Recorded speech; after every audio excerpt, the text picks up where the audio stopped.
bueno, el día de hoy tenemos nuestra primera sesión acerca de la historia de los movimientos. Sabemos que vamos a estar haciendo las sesiones de trabajo, vamos a estar grabándolas. Quienes no se puedan conectar pueden ver en diferido, pero al menos ya tenemos ahorita representación de los distintos países que están participando en el proyecto. Sabemos que al menos es un equipo base, un estudiante, un obrero y un profesionista de cada uno de los países. Les mando muchos saludos. Ahorita me estoy conectando desde Corea. Está terminando el Congreso de Lausana, que es el encuentro de iglesias cristianas el más grande del mundo. Y de hecho estoy aquí con la secretaria general de compañerismo estudiantil. Y bueno, en esta sesión es muy especial porque vamos a comenzar a adentrarnos en la historia de los movimientos, en que los movimientos se han estado vinculando en temas de justicia y de paz. Y bueno, también en la forma en la que hemos ido construyendo desde los movimientos de IFES una teología que se ha ido transformando y que también ha ido formando a muchas generaciones. Entonces el día de hoy tengo el gusto de presentarles pues a un hermano, parte de Compa, muy importante. Él es director de la organización Nuestra Finanza. Es una organización que ha emanado de Compa, que seguramente pues, se les va a compartir en más detalles. Es alguien que ha estado acompañando, formó parte del movimiento y bueno, también ha seguido acompañando el movimiento durante todos estos años como tallerista, como conferencista. Me da mucho gusto presentarle el día de hoy. Pues bienvenido, Eugenio. Vamos ya está grabándose la sesión, se van a seguir integrando participantes y bueno, te agradecemos mucho por estar esta mañana con nosotros. Voy a compartir brevemente la dinámica. Eugenio nos va a compartir una exposición de alrededor de 40 minutos donde vamos a escuchar cuál es la perspectiva que él tiene de forma en la que se ha dado el acercamiento al ministerio y después vamos a tener un tiempo de preguntas y respuestas. Damos también la bienvenida a Lupita Guadalupe Muñoz, que es secretaria general del Movimiento de Ecuador. Y bueno, estamos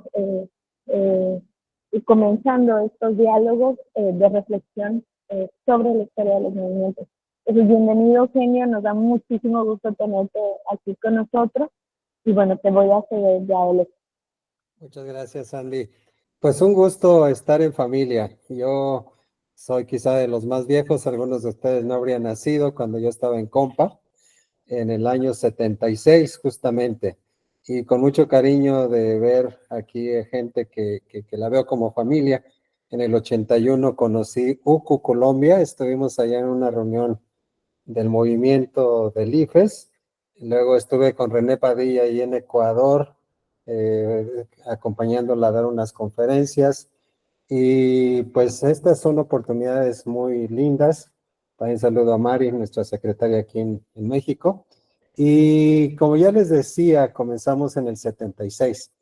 Estaba en el 10º grado y ahí fue donde me tocó hacer una decisión por Jesús, pero fue una invitación bastante diferente porque leíamos una serie de estudios que se llamaba Jesús el Radical y leíamos varias escenas de la historia de Jesús.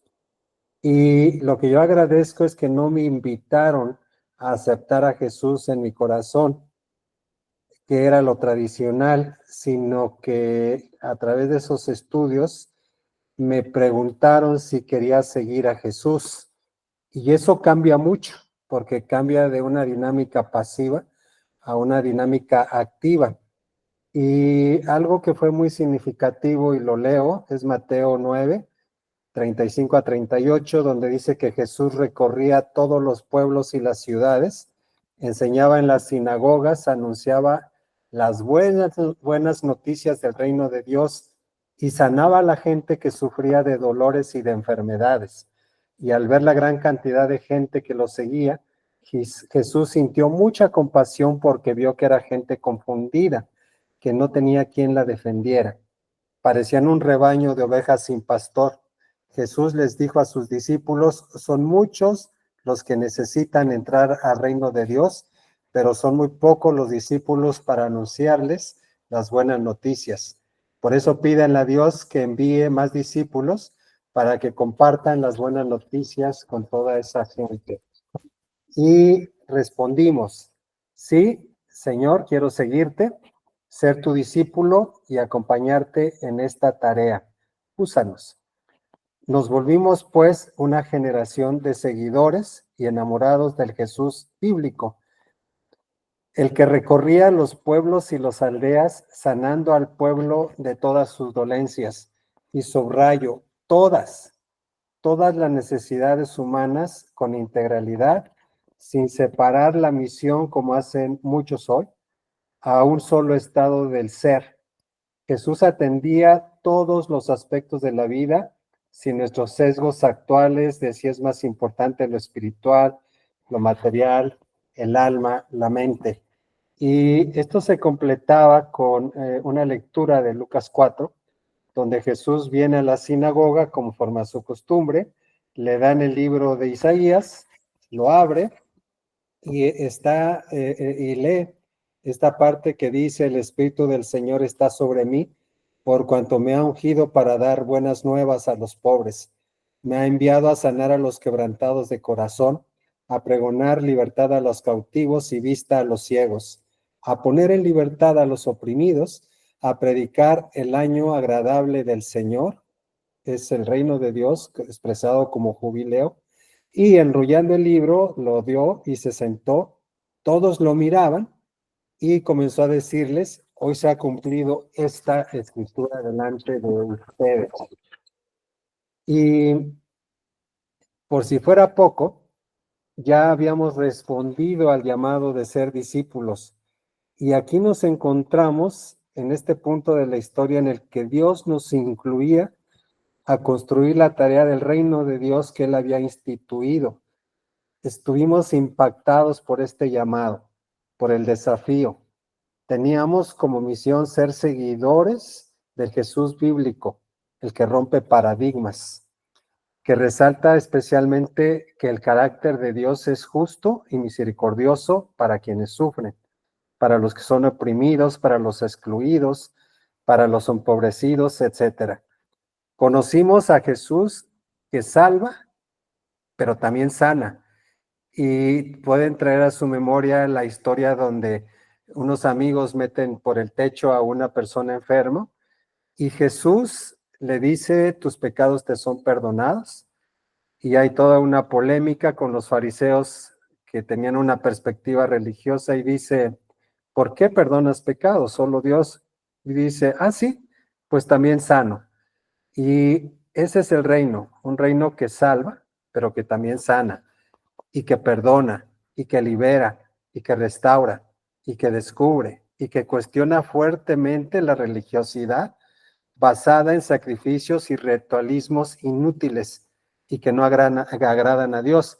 Recordemos Miqueas 8, ¿qué es lo que nos pide Dios? Amar misericordia, hacer justicia y ser humilde ante tus Dios. Bueno, la inspiración de Jesús nos estimuló a entender que el llamado fue ejercer el discipulado y no ser afiliados cristianos nominales. Es decir, yo era católico, no se trataba de cambiarme de banca a una iglesia evangélica, sino asumir otra forma de pensar, a ser crítico conforme al evangelio, analítico, reflexivo, propositivo y disruptivo como era Jesús para la vida, y que hay un costo que implica vivir bajo la soberanía del reino de Dios. Esto lo compaginamos con nuestro momento histórico, porque no vivimos en una isla. Había un movimiento de avivamiento que estaba estableciéndose a partir de un movimiento católico que fue el Concilio Vaticano II. En los años 50 ellos empezaron a leer la Biblia y proponían una teología de la liberación. Había movimientos sociales muy jóvenes con jóvenes comprometidos que eran nuestros compañeros de universidad, que estaban comprometidos con la justicia y que encontraban en las revoluciones un gran atractivo para, desde su perspectiva, construir justicia. En México estuvo Salvador Allende, que en un discurso en la Universidad de Guadalajara lo resumió muy bien el sentir de los jóvenes universitarios de los 60s y los 80s a los que compartíamos nosotros el Evangelio. Y él decía, ser joven y no ser revolucionario es una contradicción hasta biológica. Por el otro lado, había una contrarreforma, o sea, había una liberación, un proceso en Latinoamérica, y el mundo no se quedó quieto, formó una contrarrevolución con programas de desarrollo internacionales. Llegó muchísimo dinero a Latinoamérica y a otros mundos como en África, con programas de desarrollo internacionales que se disfrazaban de querer hacer bien a la gente, pero que en realidad lo que proponían eran establecer las bases de un modernismo consumista que generara dependencia en tecnología de esos modelos externos, pero nos traían modelos culturales exógenos que, por ejemplo, rompían nuestro espíritu comunitario y solidario. Las iglesias indígenas, por ejemplo. Me tocó ser testigo de cómo las iglesias en mundos indígenas crecían de una manera increíble, exponencial, con vida comunitaria, y estas misiones les impusieron formas de organizarse que generaron luchas de poder y que detuvieron el proceso de un evangelio muy propio. Y bueno, en lo social, la iglesia tuvo programas de misioneros que traían mucho dinero para regalar a la gente y comprar su conversión nominal. Y esto Bonhoeffer diría la gracia barata. Comenzamos a vender mercadotécnicamente el evangelio. Nuestro reto como militantes de Compa era cómo manifestar nuestra fe en este escenario. Podíamos asimilarnos a alguna posición y vivir cómodamente ahí, trabajando con esos misioneros, o plantear alternativas, como comparto más adelante. Elegimos la libertad y la responsabilidad de hacer teología e iniciar modelos y prácticos para algo nuevo, para algo latinoamericano. Añado que, como en toda Latinoamérica y seguramente en sus países, la situación en México era muy grave, con una pobreza que afectaba a más de la mitad de la población, desnutriciones de hasta el 60%, de ingresos muy bajos. Había una guerra de baja intensidad, justamente contrarrevolucionaria, que mataba y desaparecía a la gente. Y había un suicidio de injusticia grave, una altísima migración de México hacia Estados Unidos, los síntomas del surgimiento del neoliberalismo que aceleró la distribución injusta de la riqueza, la desintegración de la familia, la destrucción del medio ambiente, la migración, aumento de pobreza, las drogas, la violencia, el armamentismo. Es decir, a nosotros nos tocó ver el inicio y la construcción del neoliberalismo. Pero también había algo muy importante. Nosotros sentimos la injusticia en nuestras entrañas y escuchábamos el clamor y el dolor del pueblo, de la gente rechazada, descalificada, marginada. Y esto en parte porque fuimos una generación que veníamos de la pobreza. La mayoría de nosotros era la primer generación que teníamos acceso a la universidad, pero también porque esos grupos radicales nos retaron a ir a las periferias de nuestra sociedad, no quedarnos en las aulas. Esto hizo Jesús en Galilea, y en compañerismo estudiantil iniciamos un movimiento que hasta tuvo un nombre dentro de Compa que se llamaba ADERCE, Área de Desarrollo Rural del Compañerismo Estudiantil, y nos unía a estudiantes de varias universidades. Hacíamos viajes de inmersión, de encarnación a comunidades rurales marginadas, y allí varios compas recibimos el llamado hace 40 años. Y esto culminó en la formación de diferentes organizaciones que tomaron la figura de organizaciones de la sociedad civil. En México se conocen como asociaciones civiles, no sé en sus países. Amextra es una de ellas, pero al menos en mi generación surgieron 4 organizaciones y sé que en Latinoamérica sucedió lo mismo con varias organizaciones. Por lo menos de UCO Colombia me parece que está Paz y Justicia, pero así he encontrado en la historia que muchas otras organizaciones de valores cristianos surgieron de esta historia.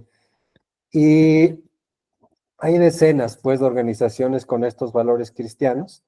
En Amextra desarrollamos en particular una teología y una forma de hacer misión que le bautizamos como teología de la transformación, que está basado en Romanos 12, 1 y 2. Resistimos, pues, a los dogmas que tenían las misiones mundiales. Había organizaciones poderosísimas como Visión Mundial, Compasión y otras misiones de desarrollo que nos invitaban a trabajar con ellos. Hubiera sido muy fácil, pero traían dogmas que nosotros no queríamos aceptar por su tinte colonialista. Déjenme decir que esta un poquito sobre la palabra colonialismo, porque puede parecer como algo comprado de los marxistas, de los radicales, pero cuando yo digo colonialismo, me refiero a esos poderes que buscan asimilarnos y que incluso son misiones cristianas también, gente con buena intención, pero que nos miran de arriba para abajo, que ellos son primer mundo y nosotros somos tercer mundo, que ellos son más inteligentes y que desean hacernos como ellos, porque se creen superiores e incluso creen que tienen la verdad absoluta. Y creo que nadie la tiene, ¿verdad?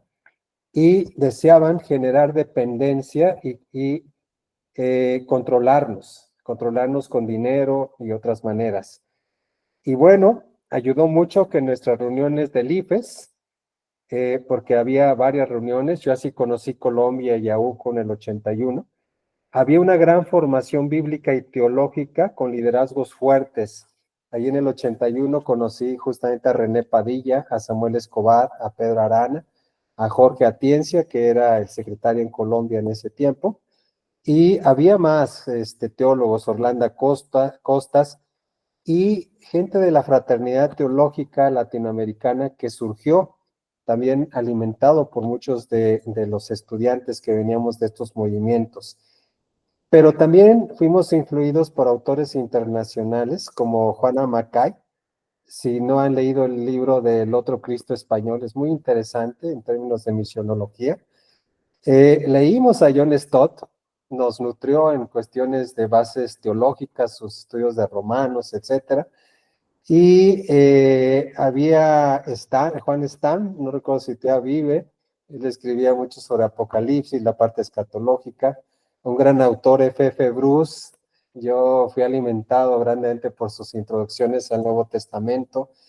Francis Schaeffer, Huyendo de la razón, por ejemplo, Manifiesto Cristiano, muy difícil de leer el hermano, pero animándonos a que el cristianismo es pensar. Dietrich Bonhoeffer, por supuesto, su vida en comunidad, su desafío a lo que es ser iglesia en el mundo donde el nazismo buscaba asimilar y controlar la iglesia luterana. Y bueno, Paulo Freire, un pedagogo que con su teología de la liberación nos enseñó mucho a que el evangelio es la reflexión, pero también llevada a la práctica. Y así hubo mucho aprendizaje, pero también había mucha teología y mucha riqueza en los pueblos, en las aldeas, porque había una teología popular. Y todo eso fue generando nuestra teología de la transformación. Bueno, estas personas nos dejan un gran legado, porque además escribieron muchos libros, hay conferencias, hay revistas. El movimiento estudiantil tenía una revista que se llamaba Certeza, creo que todavía sigue siendo una editorial. Había una revista que se llama Pensamiento Cristiano. Yo ahora siento un llamado a ir a las bibliotecas de mis seminarios a buscar rescatar todas esas revistas del pensamiento cristiano. Y todos estos hermanos también nos acompañaron en debates con marxistas, con evolucionistas, con ateos y libres pensadores que enriquecían con sus retos nuestra fe. En nuestras células, en nuestras presentaciones de auditorios, llegaban ellos y nos cuestionaban, y a veces nos cerraban los auditorios y no querían que habláramos. Pero déjenme decir que yo creo que fueron una gran bendición a nuestra vida, porque poner un ejemplo, los marxistas nos hablaban de que nosotros hablábamos como cristianos muchísimo del amor, y que Dios es amor y Dios es amor, pero nos ayudaron a reconocer que está incompleta la imagen de Dios si no reconocemos que Dios es el Dios de misericordia y de justicia, y que la paz es fruto de la justicia. No compartíamos sus métodos, pero sí la idea de la justicia. En nuestra generación, pues, no fuimos simples imitadores ni comparsas. Tuvimos un despertar y generamos una teología propia. Como dije, fundamos la Fraternidad Teológica Latinoamericana. Ahí se definió la misión integral, que hoy es un tema en todo el mundo. Y sí nos sumamos a la opción por los pobres con nuestro propio estilo, no con el mismísimo de la Teología de la Liberación. Se crearon foros como CLADES, que todavía se realizan casi cada 10 años en Latinoamérica. Se crearon redes como la red Miqueas, que incluye gente de todo el mundo, donde nos une la misión integral. Me parece que iniciativas como la de ustedes, la de Cosmos, son muy valiosas. Esto para mí son historias que valen la pena tener, y espero que ustedes trasciendan y que aunque no tengan fondos, logren ser sostenibles con la fuerza de la Unión Latinoamericana, que no dependamos de que otros nos permitan que sigamos adelante. Su posición es muy valiente y muy valiosa. Siento pues orgullo de nuestra generación, orgullo humilde, porque accionamos con un compromiso como cristianos. En los grupos estudiantiles nos forjamos como discípulos, con mucho amor al estudio y a la reflexión de la Biblia, con un pensamiento centrado en la enseñanza de Jesús, en diálogo con los retos sociales, económicos, políticos y culturales de nuestros tiempos. Tiene que haber un diálogo de nosotros como cristianos con la Biblia en una mano, pero con los retos sociales políticos que nos desafían. Decía René Padilla, cada necesidad humana es un campo de misión cristiana. Y quizá por eso de repente ya no somos pertinentes en cuanto a nuestra misión, porque ya no escuchamos lo que está pasando a nuestro alrededor. Y por supuesto marcó nuestras vidas. Yo les digo, yo llevo 40 años en esto, toda mi vida profesional. Y no quiero desviar el foco de la reunión, pero creo que tengo que hablar un poquito de Amextra para dar testimonio de cómo estos movimientos y estas ideas generan frutos. Tenemos 40 años sirviendo en un ministerio con valores cristianos. Evitamos decir que es una organización cristiana, pero sí con valores cristianos. Hemos servido a más de 500,000 de personas en más de 1,000 comunidades. Hoy mismo servimos aquí alrededor de 150 personas y discípulos de Jesús. Hacemos procesos de transformación que han resuelto situaciones regionales, no solo en unas familias, en una comunidad, sino en regiones de desnutrición, pasando de desnutrición de 60% a 20, 30% de desnutrición.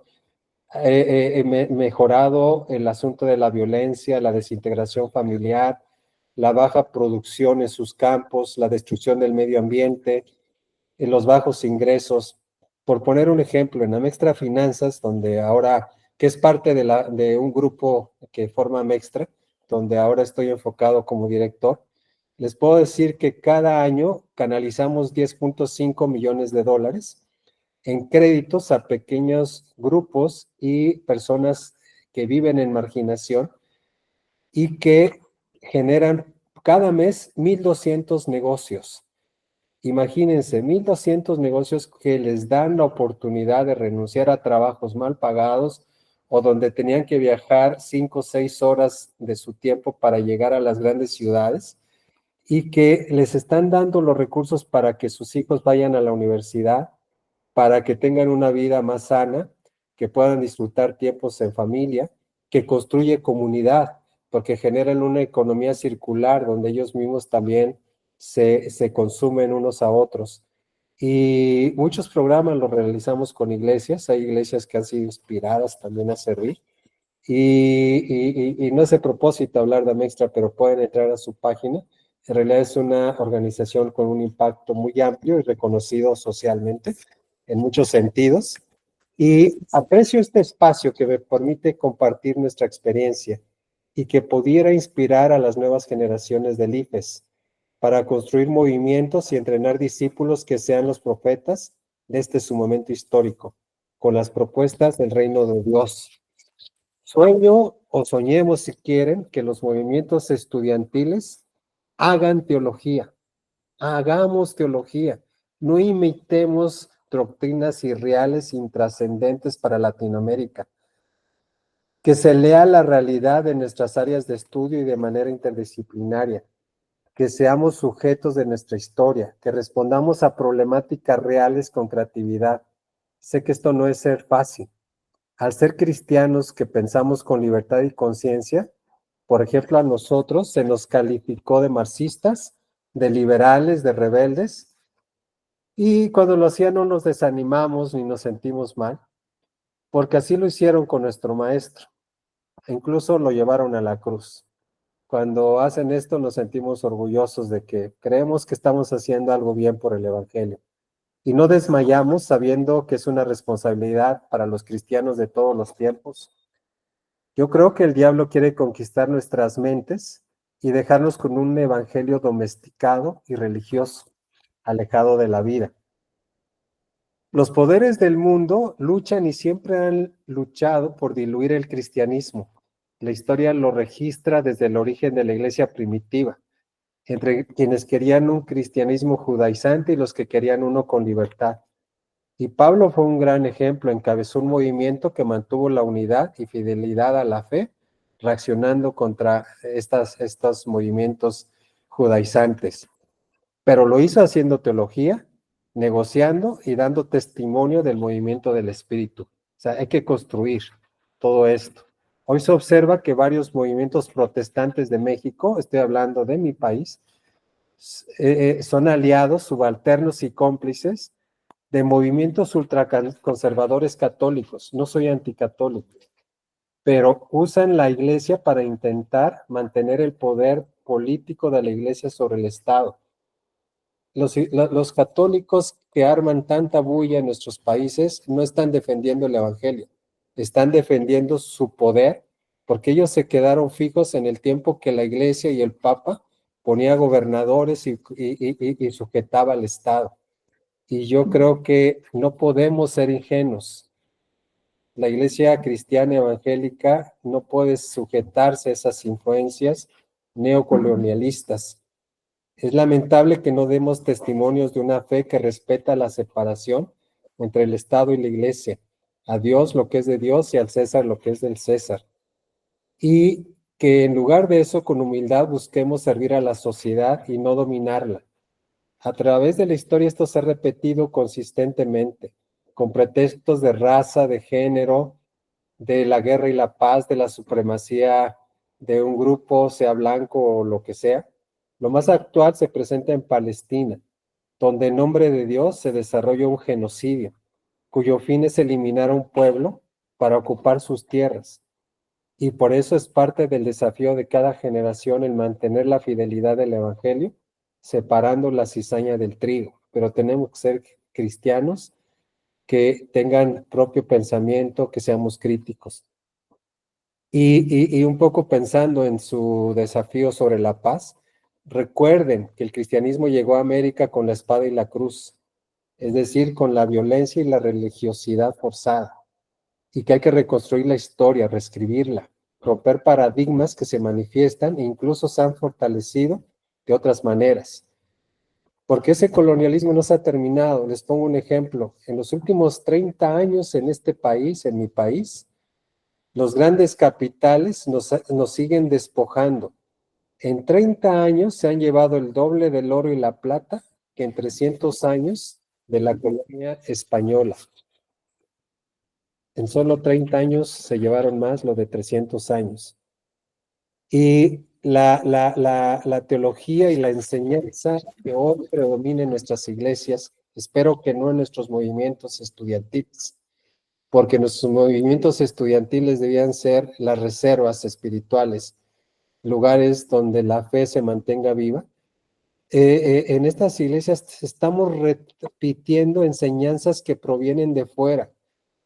Vean la influencia de esos misioneros extranjeros que traen sus propias perspectivas y que de repente son tan inapropiados que nos enseñan cómo resolver actos de violencia donde, ¿qué harías si una persona te avienta una bola de nieve y te golpea en la cabeza?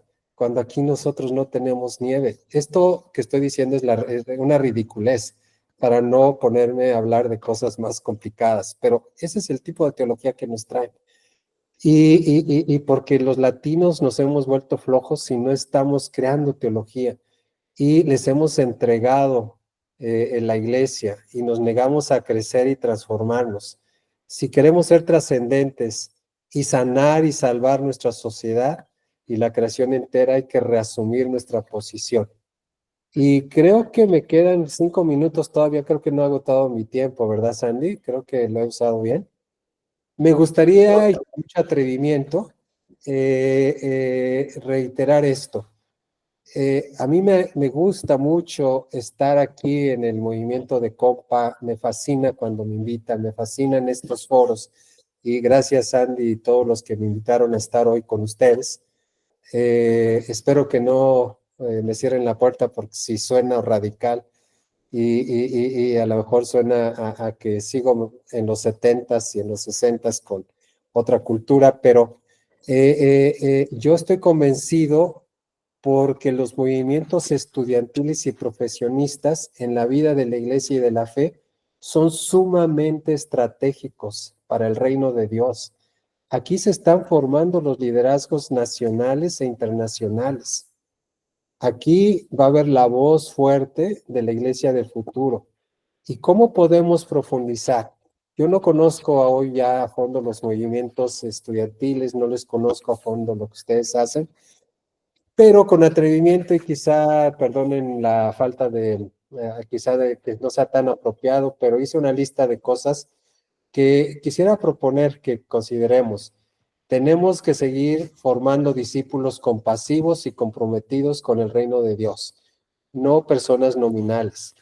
Rescatar la integralidad del evangelio que salva y sana, es decir, un evangelio integral que parte de la dolencia de lo que está pasando en el mundo, que rompa esos cristianismos nominacionales que funcionan más como grupos de autoayuda o de club.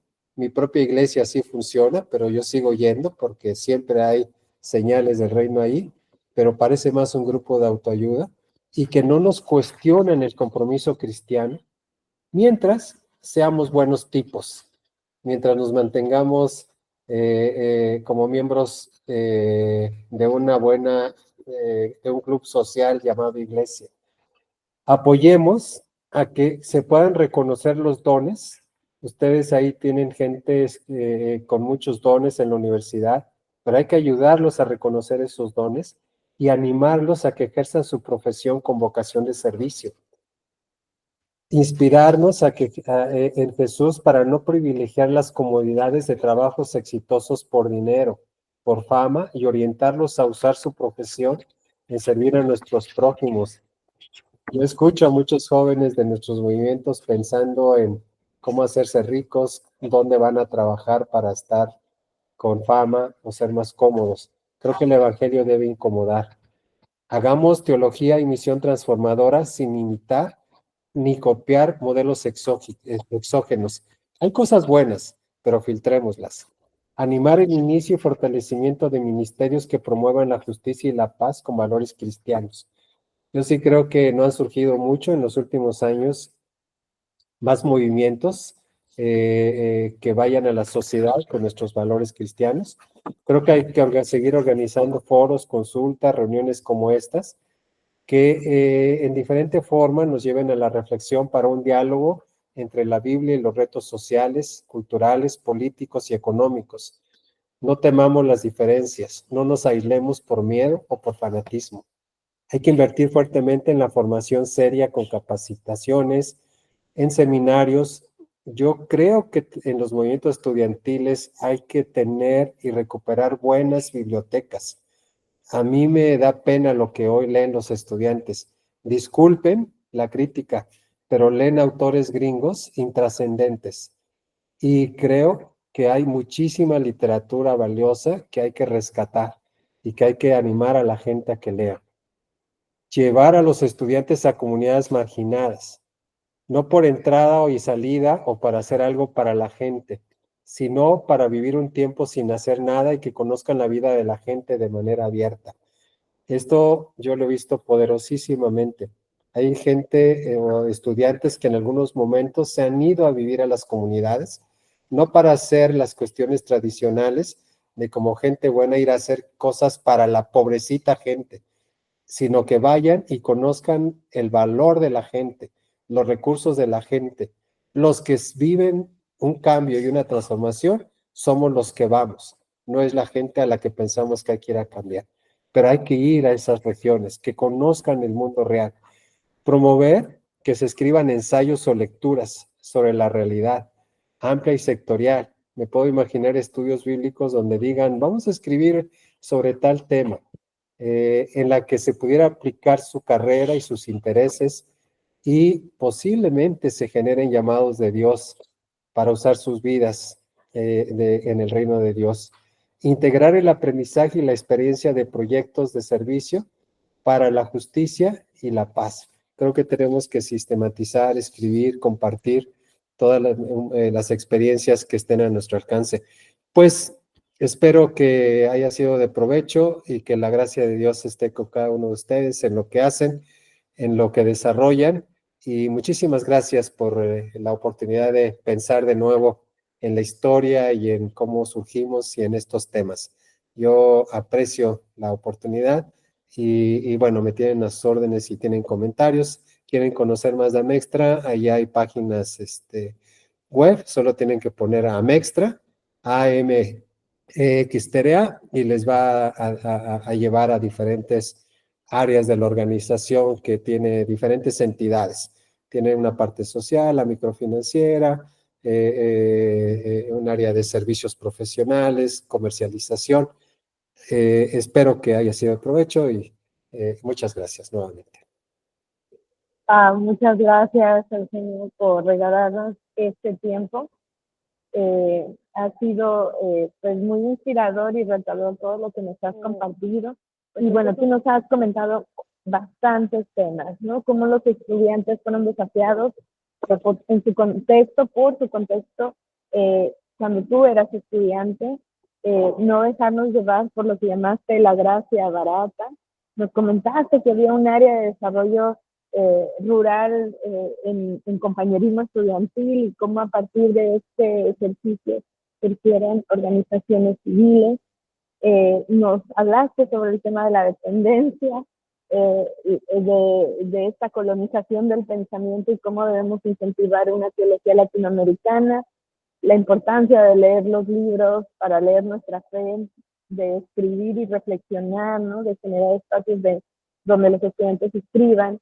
Muchos retos en los cuales pues vamos a ir considerando para la integración de lo que estamos realizando, que son etnografías de estos movimientos nacionales, de estos 4 movimientos nacionales, y a partir de esto, de lo que está trabajando este grupo pequeño, pues ir proponiendo acciones para una planeación al 2026 en temas de justicia y paz. Entonces, todo esto que tú nos estás comentando, pues lo vamos a ir integrando, lo vamos a ir procesando para devolverlo a los movimientos nacionales, al igual que esta conferencia. Pues muchas gracias, Eugenio, gracias también por seguirnos compartiendo de lo que hace Amextra y recordarnos que Amextra surgió de Compa y sobre todo la inspiración que trajo este evangelio integral a las y los estudiantes.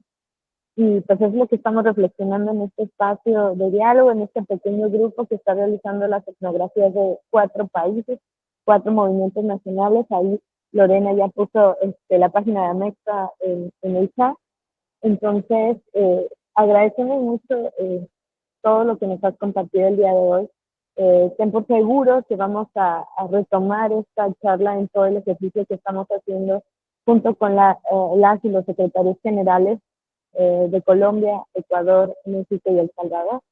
Y también que te vamos a seguir buscando para que nos acompañes en todo este proceso que estamos realizando. Esperamos tener estos espacios de diálogo hasta el mes de noviembre.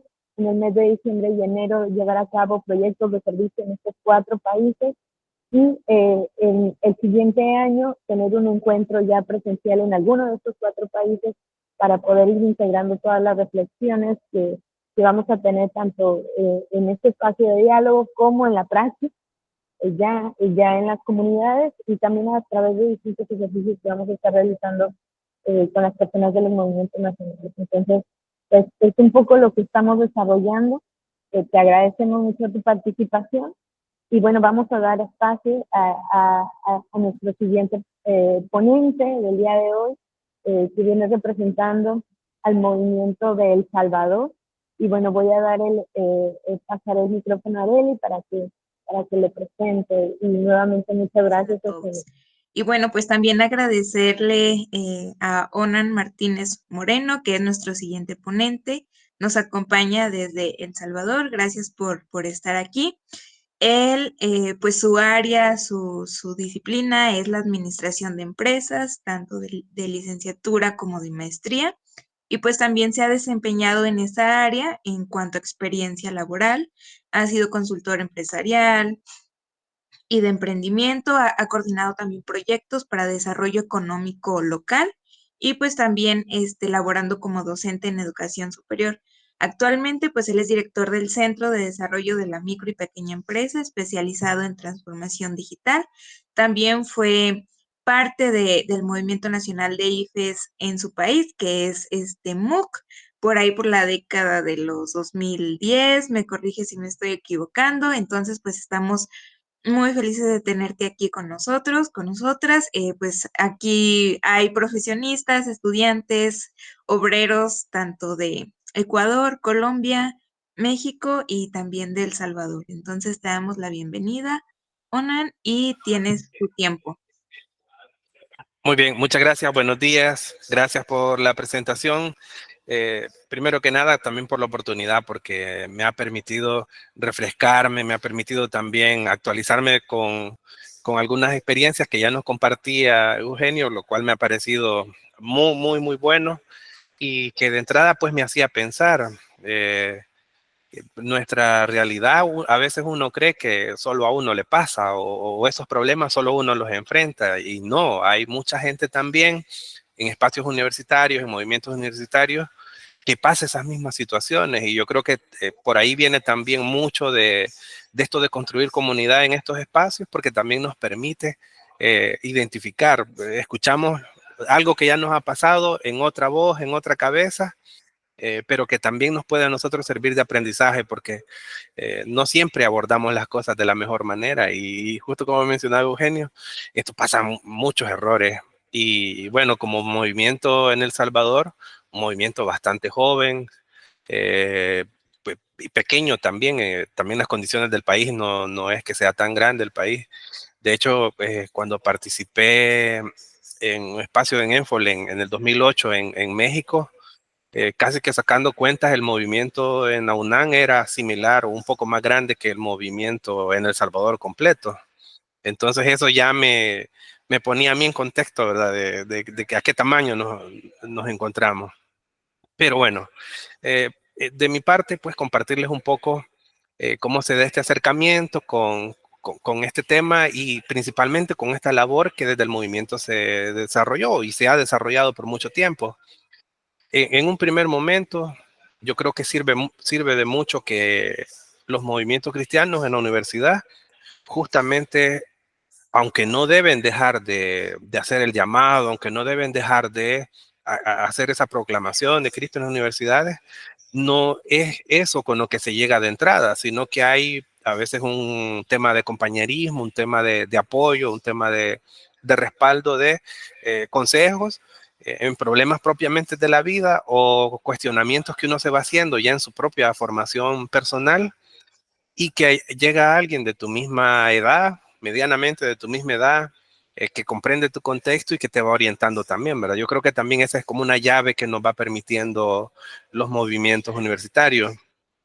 Luego, ya en la parte de la experiencia propiamente, lo que yo viví, en San Miguel, es el segundo o la segunda o tercera ciudad más importante de El Salvador, y eso no es que tampoco sea grande, ¿verdad? Eso es algo muy pequeño, una población de aproximadamente 200,000 habitantes, pero que para mí, que yo venía a estudiar a San Miguel, pero aún con todo venía de otro departamento, el departamento de la Unión, de un municipio de Conchagua, prácticamente recorría una gran cantidad de tiempo solo para el hecho de ir a estudiar. Eso significó ya comenzar a quedarme en San Miguel, enfrentar todas las penurias de alguien que llega del interior a la ciudad, y que para mí todo era grande, para mí todo era inmenso. Y me encontré con un excelente grupo de personas en la universidad que con mucha paciencia, y en esto también la labor de mi hermano, de que él ya estaba en la universidad y que me tuvo mucha paciencia también, porque tampoco fue que de entrada me dijo, vamos o tenés que ir, sino que a mi tiempo, con un muy buen espacio, pues justamente así se dieron las cosas. Y me comencé a acercar al movimiento en el 2007. En el 2007 fue como encender una llama en el oriente del país, porque se comenzó a involucrar una importante cantidad de jóvenes, una importante cantidad de líderes también, que teníamos ese interés, esa cosquilla, diría yo, por aprender, por conocer, pero también nos inquietaba mucho nuestra realidad. Y esto de inquietarse por la realidad nos llevó a que en el movimiento, en leer las escrituras, pues habían muchas respuestas, pero también nos marcaba el reto de que encontrar esas respuestas nos iban ampliando a nuevas preguntas. Entonces, por ejemplo, para mí una cuestión crítica y, y que siempre nos las planteamos es de hasta dónde llega el papel del cristiano en la labor social. Vamos a pasar y ahí, por ejemplo, surgían varias ideas y varias posturas. Desde el tema de hay que separarnos de las iglesias porque no hacen todo lo que deberían hacer, y tener nuestra propia iglesia. Eso era una postura. Por otro lado, vámonos todos a la función pública, a un cargo público, y que desde ahí se va a hacer, es otra postura. Pero también estaba el otro tema de cómo irse moviendo en estas áreas, en estos espacios, siendo cuestionado, porque al menos bueno, la realidad salvadoreña ha sido muy politizada siempre. Aquí, prácticamente la realidad se ve o blanco o negro, o sos de uno o sos de otro. Y eso nos llevaba a que como cristianos, cuestionando nuestra realidad y haciendo un ejercicio de fe, reflexionando sobre la realidad, en un primer momento cuestionaban desde la iglesia que por qué hacíamos eso, ¿verdad? Que cuestionando algunas cosas. Y por otro lado, desde ya la acción social, con algunos movimientos sociales, cuestionándonos que por qué éramos cristianos, que no teníamos que ser, o qué hacíamos desde la fe. La fe era como algo totalmente visto como contrario al hecho de pensar y de interesarse por la sociedad. Eso nos llevó a que nosotros mismos nos diéramos apoyo, a formar una red de apoyo. Y yo creo que comenzó también a dar un giro, ya justamente la formación que da el movimiento, el método inductivo. Yo creo que para mí es una de las más grandes cosas que he descubierto y que me presentaron y que me sirvió de mucho para mi vida, porque me permitió también ir revisando cada parte de la Biblia, cada parte de cualquier información, para descomponerlo y comprender, asimilarlo. Porque, por ejemplo, para mí mucho pasa a veces de que sabemos conceptos, de que sabemos aplicaciones y todo eso, ¿verdad? Pero no lo interiorizamos, y yo creo que el método pues también lleva justamente a eso, a que logre comprender, se logre contextualizar, y hacerlo parte. Y yo sí, en esos momentos para mí era muy, muy firme eso de, y todavía, ¿verdad? De tratar de vivir de acuerdo a mis ideales. Entonces, si algo yo lo creía, me aferraba a eso, ¿verdad? Ya también con el tiempo he aprendido de que uno de joven creía tener las respuestas para todo y la verdad absoluta, ¿verdad? Y lastimosamente estamos muy lejos de eso, ¿verdad? Siempre es un proceso de aprendizaje. Pero bien, ese grupo de jóvenes se comenzó a reunir, habían células en cada facultad, en diversas carreras, y pues eso mantenía una dinámica de trabajo bastante interesante. Pero para mí algo que termina de asentar la labor social es el hecho de contar con un grupo de líderes, los líderes de cada célula, realizando una actividad semanal. En esta actividad semanal eh, reflexionábamos, hacíamos un estudio bíblico para líderes que nos permitió a nosotros ir planteándonos cuestiones de cada quien, ¿verdad? Por ejemplo, yo tenía algunas inquietudes, las planteaba, otro miembro del grupo tenía inquietudes, las planteaba, y eso nos permitía ir construyendo pensamiento en conjunto. Yo estudiaba en la Universidad de El Salvador y pues era muy dado a un tema revolucionario. Y justamente las clases eran, por ejemplo, tal pensador inglés o tal pensador estadounidense nos plantea esta teoría, pero tal pensador latinoamericano nos plantea esta otra teoría. Entonces, eso de crear pensamiento desde nuestra situación, a nosotros nos parecía muy interesante. Y El Salvador, por el mismo caso que pasó una guerra civil, 12 años de guerra, provocó que hubiese gente que generaba pensamiento y que fue martirizada. Y entonces nosotros decíamos, por ejemplo, a mí me generaba una gran curiosidad, ¿qué fue lo que planteó este fulano que hizo que lo mataran? Para mí hay algo ahí interesante. Y entonces íbamos a buscar qué planteaba, por ejemplo, Ignacio Yacuría, que había planteado eh, otros teólogos que aunque tenían que ver desde el lado del mundo católico, pues para mí también planteaban algunas cosas interesantes.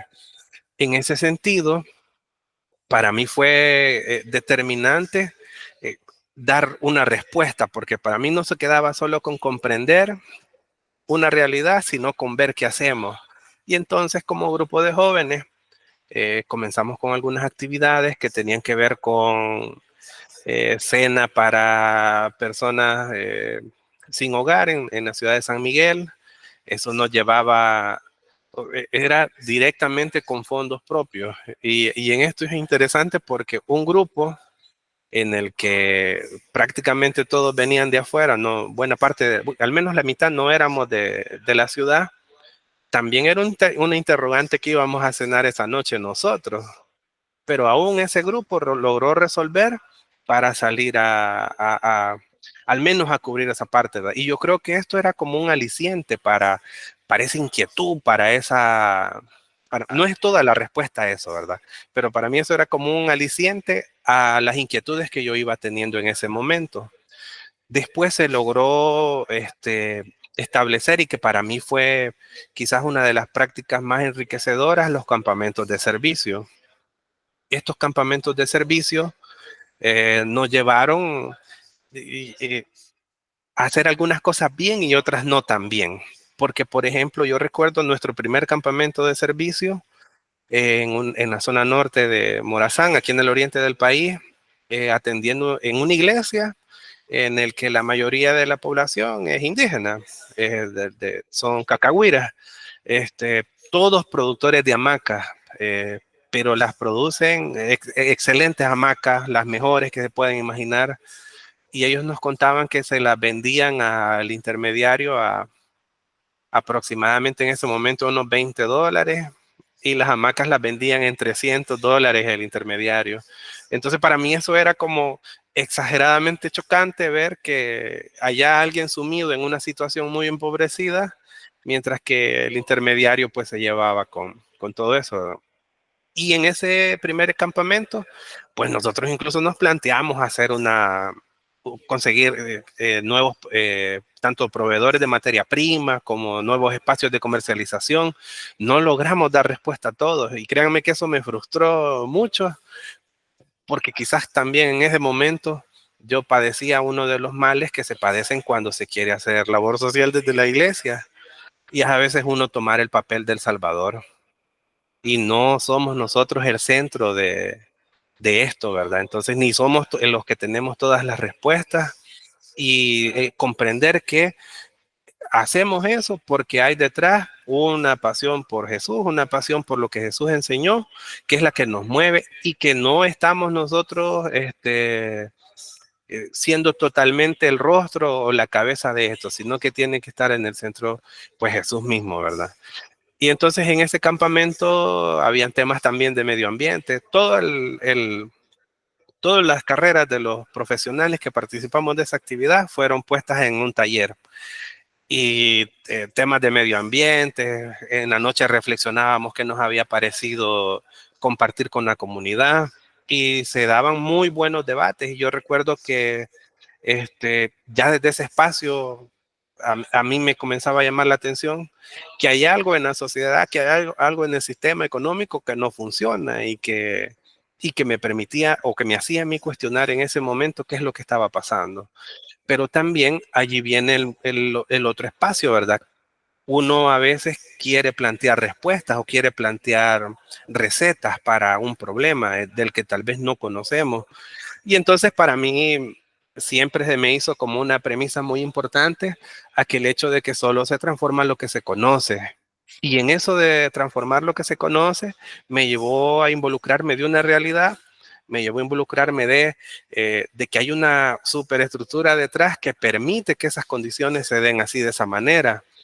Y en el que yo también debo comprender que no soy quien tiene todas las respuestas para resolverlo.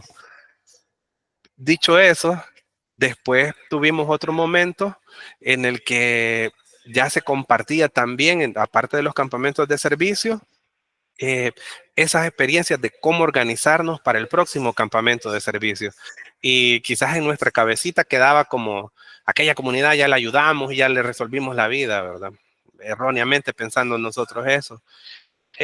Sin embargo, eso nos llevó a tener interesantes espacios de formación en comunidades. Y es que para mí también pasa algo que a veces damos por sentado y que para mí no lo es. En la universidad no todos son pensadores ni reflexivos, no todos lo son. Entonces llegamos como estudiantes con una realidad en el que nuestra mayor preocupación es la nota de un examen, pero no comprendemos que hay una cantidad de población que su preocupación es no tener que comer o no poder resolver alguna necesidad. Entonces los campamentos de servicio cumplían esa función y yo recuerdo bien algunos compañeros de la capital un poco más acomodados. No digo que tuvieran su vida resuelta, pero desde mi posición, desde mi condición, era muy acomodado, ¿verdad? Económicamente. Y pues que llegaban y se quedaban asustados de que esa realidad existiera en El Salvador. En esta dinámica también de campamentos de servicio, tuvimos un par de actividades en algunas comunidades que estaban plagadas del tema de pandillas y que prácticamente el único faro de esperanza era la labor que realizaba la iglesia evangélica en la zona.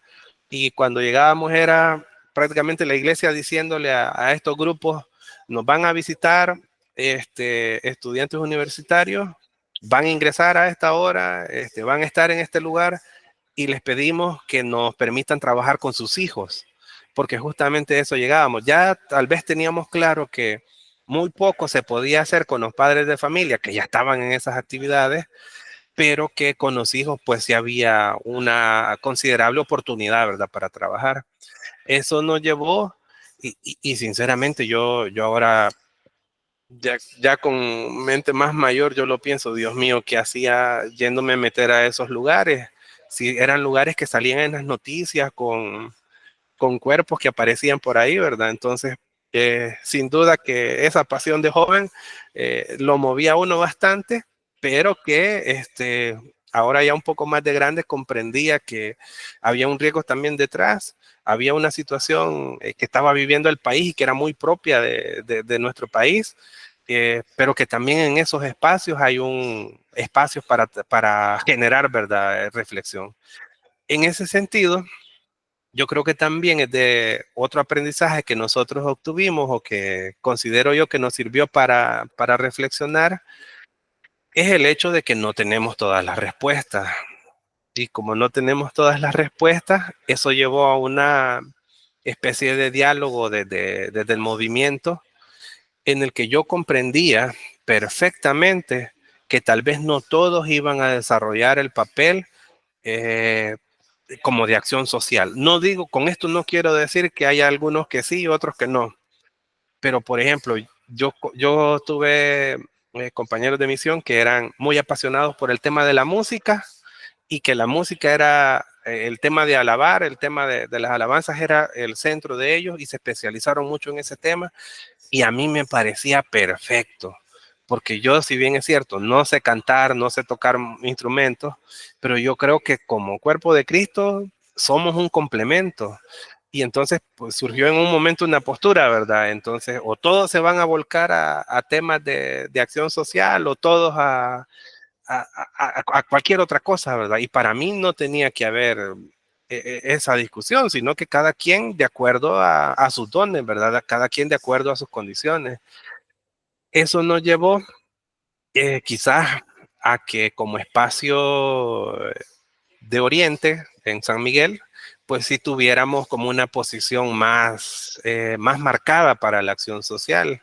Y dentro de eso ya hubo un momento incluso de que ya no se quedaba solo con el tema de los campamentos de servicio, sino que recuerdo que se participaron un par de ocasiones en, en temas de tragedias por deslaves o por sismos. Incluso ahí se movilizaron, esa vez no pude ir, ahí se movilizaron los compañeros eh, de estar sacando lo que podían de la gente que había perdido todo, apoyando en labores de rescate. Obviamente no éramos los especialistas para esos temas, pero sí algo se podía hacer también ahí, ¿verdad? Y los compañeros hicieron presencia.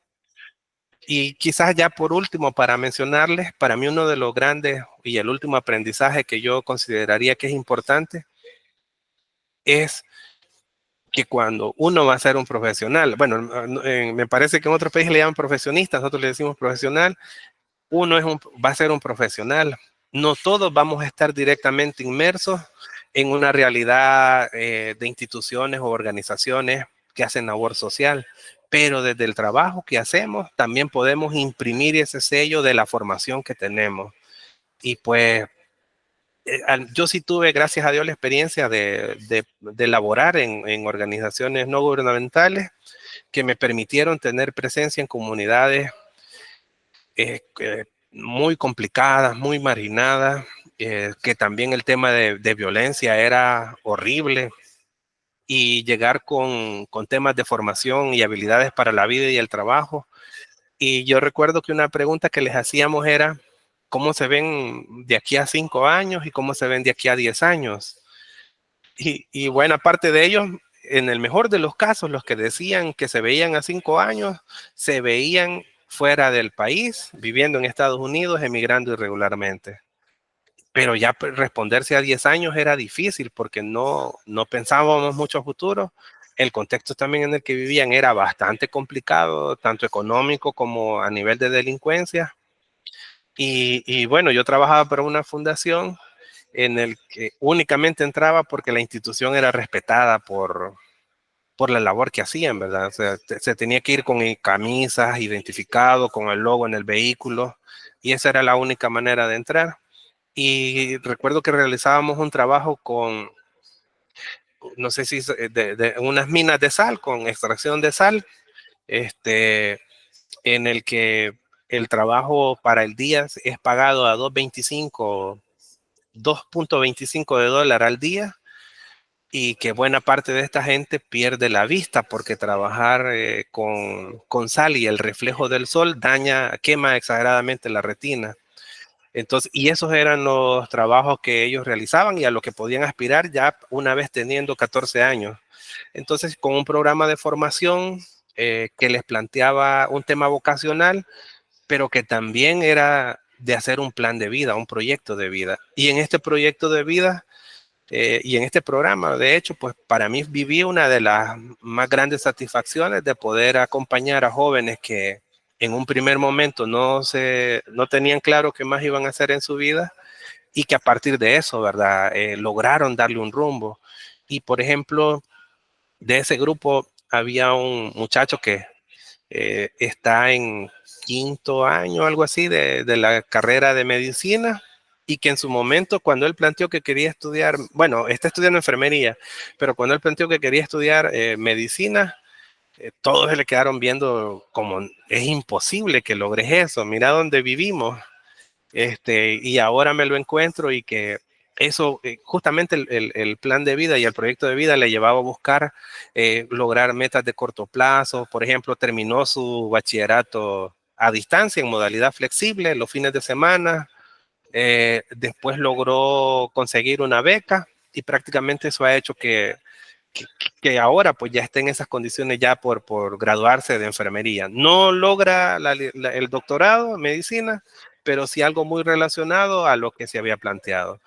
Y pues así también hay una importante cantidad de proyectos que pasaron por la labor que hacía y que para mí también no se hubiera logrado de esa manera si un equipo que tenía también ese sello de haber sido formado en estos temas y de haber sido concientizado, porque no se logra, como les mencionaba, accionar de buena manera si no comprendemos qué es lo que está pasando en un entorno.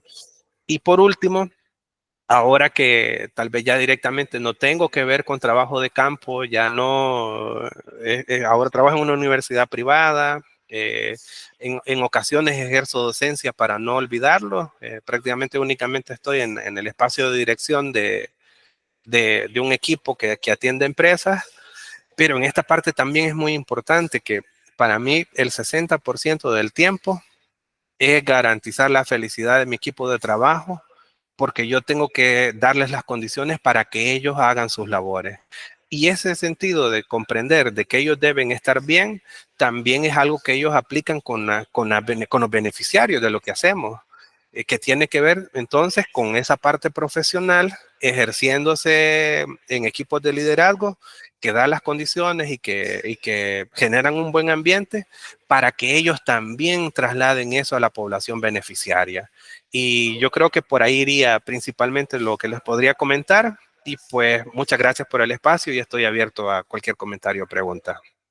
Muchas gracias, Onan. Ha sido un deleite escucharte, también saber de las experiencias de los estudiantes del MOOC, de los campamentos de servicio, también de tu experiencia personal en tu recorrido sobre esta reflexión y pues diálogo con la acción social, ¿no? En medio de todo lo que vivías. Situaciones con las que seguramente no solo yo, sino otras personas aquí presentes también se pueden identificar. Remy, adelante. Sí, hola. Bueno, muy alegre siempre de escuchar a Onan. Es alguien con quien hemos compartido y también que aprecio mucho su trayectoria en el ministerio, ¿verdad? Yo quería preguntarte porque yo cuando te conocí siempre te escuché hablando sobre el tema de la diaconía, que siempre fue como el tema de Onan que nos compartía cuando yo estaba. Entonces, ¿de qué forma, por ejemplo, podemos enlazar este tema de la diaconía con los proyectos de servicio y con esta práctica académica, sea estudiantil o ya profesional, como cristianos, ¿verdad? En los espacios. Gracias, Remy. Qué gusto escucharte y también gracias por la invitación que fue gestionada a través de Remy. Bueno, nosotros teníamos una necesidad de formación y quizás comento esta parte también. Y desde ese espacio, desde esa necesidad, se generaron varios espacios de formación. Por ejemplo, participamos con los compañeros de SETI en todos los módulos de SETI. Para mí fue una importante experiencia Después tuvimos un involucramiento con el Instituto Esteban, que trabajaba justamente el tema de diaconía. Y este tema de diaconía nos llevaba entonces también a hacernos cargo de una realidad. Y para lo primero era, por supuesto, comprender una realidad, hacerme cargo de una realidad y accionar sobre esa realidad. Y había un cuarto momento que les mencionaba también al principio, en el que era dejarse cargar por la realidad. Porque como les decía, nosotros no somos el centro de, ni tenemos las soluciones y respuestas, sino que pretendemos hacer nuestra parte, nuestra labor a partir del conocimiento, pero que también somos perfectamente beneficiarios de toda esta gracia, ¿verdad?